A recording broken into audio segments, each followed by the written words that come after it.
Hello friends, Karthika పురాణము కార్తీక మాసము 30 రోజులు 30 అధ్యాయములు చదవడానికి వీలు లేని వారు విని తరించగలరు. మనకు ఈ వీడియోని స్పాన్సర్ చేస్తున్న వారి వివరాలు.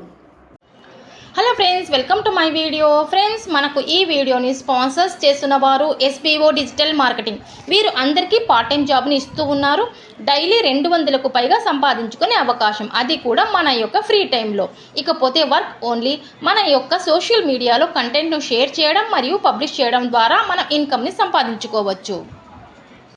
ஸ்கிப் பண்ணாதீங்க, பெரிய தப்பு. தினம் 300 ரூபாய் சம்பாதிக்க அரிய வாய்ப்பு. இன்ஸ்டாகிராம், ஃபேஸ்புக் பயன்படுத்த தெரிந்தால் போதும். Content post and content publishing மூலமா தினம் 300 ரூபாய் சம்பாதிக்கலாம். இந்த வேலை செய்ய 5 நிமிடம் போதும். Work training support, group communication support, all language customer live chat support, முக்கியமா சொந்தமா ஒரு பிசினஸ் ஸ்டார்ட் பண்ற அளவுக்கு உங்களால கற்றுக்கொள்ளவும் முடியும், சம்பாதிக்கவும் முடியும். இந்த வேலை வாய்ப்பு வழங்குவது 5 வருடத்திற்கு மேல ரன் ஆகிட்டு இருக்க நம்ம தமிழ்நாட்டு company school of business organisation private limited. மேலும் விவரங்களுக்கு டிஸ்கிரிப்ஷன்ல கொடுத்திருக்க நம்பருக்கு வாட்ஸ்அப் பண்ணுங்க. ఫ్రెండ్స్, మనము కార్తీక పురాణములోని అధ్యాయములను పఠించడానికి ముందుగా మనము శ్రీ శివస్తోత్రము, శ్రీ విష్ణు స్తోత్రము ఒక్కసారి పఠించి ఆ తర్వాత మనం అధ్యాయంలోనికి వెళదాం. శ్రీ శివస్తోత్రము. వందే శంభు ఉమాపతిం సురగురం వందే జగత్కారణం వందే పన్నగభూషణం మృగధరం వందే పశునాం పతిం వందే సూర్య శశాంక వహ్నీనయనం వందే ముకుంద ప్రియం వందే భక్తజనాశ్రయించ వరదం వందే శివం శంకరం. శ్రీ విష్ణు స్తోత్రం. శాంతాకారం భుజగశయనం పద్మనాభం సురేశం విశ్వాకారం గగనసదృశం మేఘవర్ణం శుభాంగం లక్ష్మీకాంతం కమలనయనం యోగి హృద్యానగమ్యం వందే విష్ణుం భవభయహరం సర్వలోకైకనాథం. కార్తీక పురాణము 23వ అధ్యాయము. కథ పేరు శ్రీరంగ క్షేత్రమున పురంజీయుడు ముక్తి నొందుట.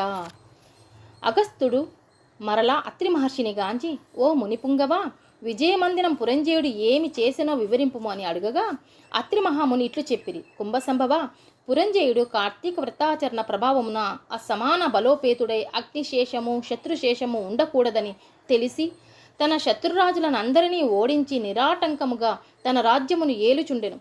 తన యొక్క విష్ణుభక్తి ప్రభావము వలన గొప్ప పరాక్రమవంతుడు, పవిత్రుడు, సత్యదీక్షా తత్పరుడు, అన్నదాత, భక్త ప్రియవాది, తేజోవంతుడు, వేదాంగవేత్తయి ఉండెను. మరియు అనేక శత్రువులను ఓడించి దశ దిశలా తన అఖండ కీర్తిని ప్రసరింపజేసెను. శత్రువులకు సింహస్వప్నమై విష్ణు సేవాదు దందూర్భరులై కార్తీక వ్రత ప్రభావమున కోటికి పడగెత్తి అరిషడ్వర్గములను కూడా జయించిన వాడై ఉండెను. ఇన్ని ఏళ్ళ అతడిప్పుడు విష్ణు భక్తాగ్రేసరుడు, సదాచార తత్పురుషులతో ఉత్తముడై రాణించుచుండెను. అయినను తనకు తృప్తి లేదు. ఏ దేశమున, ఏ కాలమున, ఏ క్షేత్రమున ఏ విధముగా శ్రీహరిని పూజించిన కృతాకృతుడవును అగుదునా అని విచారించుచుండగా ఒకానొకనాడు ఆ శరీరవాణి, పురంజయ్య, కావేరీ తీరమున శ్రీరంగ క్షేత్రమున్నది. దానిని 2వ వైకుంఠమని పిలిచెదరు. నీ వచటకేకి శ్రీరంగనాథ స్వామిని అర్చింపుము. నీవి సంసార సాగరమును దాటి మోక్షప్రాప్తి నొందుదువు అని పలికిను. అంతటా పురంజయుడు ఆ శరీరవాణి వాక్యములు విని రాజ్యభారమును మంత్రులకు అప్పగించి సపరివారంగా బయలుదేరి మార్గమధ్యమునున్న పుణ్యక్షేత్రములను దర్శించుచు ఆయా దేవతలను సేవించుచు పుణ్యనదులలో స్నానము చేయుచు శ్రీరంగమును చేరుకొనెను. అక్కడ కావేరీ నది 2 పాయలే ప్రవహించుచుండగా మధ్యనున్న శ్రీరంగనాథాలయమున శేషశయ్యపై పవలించి ఉన్న శ్రీరంగనాథుని గాంచి పరవశముంది చేతులు జోడించి దామోదర, గోవింద, గోపాల, హరే కృష్ణ, వాసుదేవ, అనంత, అచ్యుత, ముకుంద, పురాణ పురుష, హృషికేశ, ద్రౌపదీమాన సంరక్షక, దీన జన భక్త పోష, ప్రహ్లాద వరద, గరుడ ధ్వజ, కరివరద, విష్ణు స్తోత్రం. పాహిమాం పాహిమాం పాహిమాం రక్షమాం రక్షమాం దాసోహం పరమాత్మ దాసోహం అని విష్ణు స్తోత్రమును పఠించి కార్తీక మాసమంతయు శ్రీరంగమునందే గడిపి తదుపరి సపరివారముగా అయోధ్యకు బయలుదేరెను.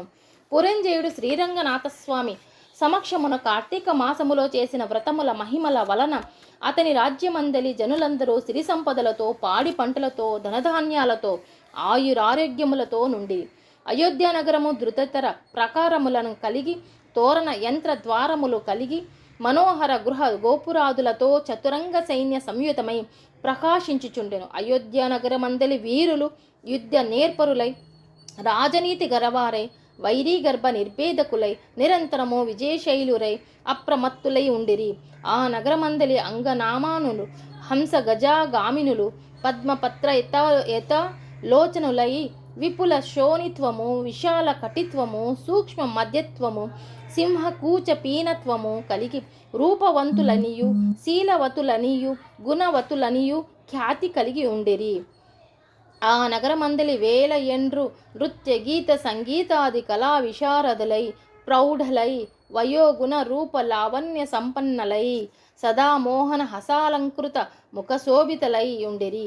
ఆ పట్టణ కులాంగనలు పతి శుశ్రూత శుషపరాయణులై సద్గుణాలంకరణ భూషితలై చిద్విలాస హసోల్లాస పులాకాంకిత శరీరులై ఉండిరి. పురంజయుడు శ్రీరంగ క్షేత్రమున కార్తీక మాస వ్రతమును ఆచరించి సతీ సమేతుడై ఇంటికి సుఖముగా చేరను. పురంజయుని రాక విని పౌరజనాదులు మంగళవాద్య తూర్యధ్వనులతోనూ ఎదురేగి నగర ప్రదక్షిణ చేసి నిజాంతఃపురముగా ప్రవేశపెట్టిరి. అతడు ధర్మాభిషలాషియై దైవభక్తి పరాయణుడై రాజ్యపాలన మునర్చెను. కొంతకాలము గడిపి వృద్ధాప్యం వచ్చుటచే ఐహిక వాంఛలను వదులుకొని తన కుమారుని రాజ్యభారమును అప్పగించి పట్టాభిషిక్తుని చేసి తాను వానప్రస్థాశ్రమము స్వీకరించి అరణ్యమున కేగెను. అతడు ఆ వానప్రస్థాశ్రమం మందు కూడా ఏటేటా విధి విధానముగా కార్తీక వ్రతమును ఆచరించుచు క్రమక్రమముగా తీర ముడుగుటచే మరణించి వైకుంఠమునకు పోయెను. కావున ఓ అగస్త్య, కార్తీక వ్రతము అత్యంత ఫలప్రదమైన మహత్యము కలది. దానిని ప్రతి వారును ఆచరించవలెను. ఈ కథ చదివిన వారికి, చదివినప్పుడు వినువారికి కూడా వైకుంఠ ప్రాప్తి కలుగును. ఇట్లు స్కాంద పురాణాంతర్గత వశిష్ఠ ప్రోక్త కార్తీక మహత్యమందలి 23వ అధ్యాయము 23వ రోజు పారాయణము సమాప్తము.